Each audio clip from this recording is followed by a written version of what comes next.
দেখো বন্ধুরা, আমার মেয়ে কি সুন্দর একা একা পড়াশোনা করছে।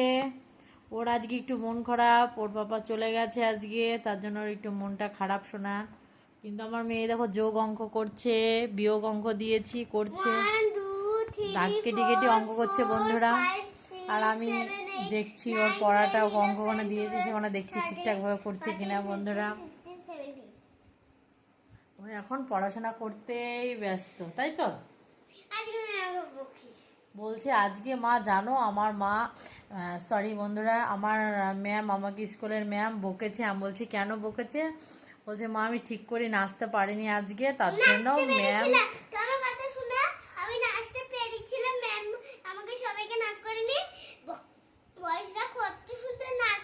বলছে বন্ধুরা আমাদেরকে নাচ করতে মানা করেছে, বয়েজরা ভালো করে নেচেছে, ওকে বলেছে সিট ডাউন, তার জন্য ও কান্না করে দিয়েছে বন্ধুরা।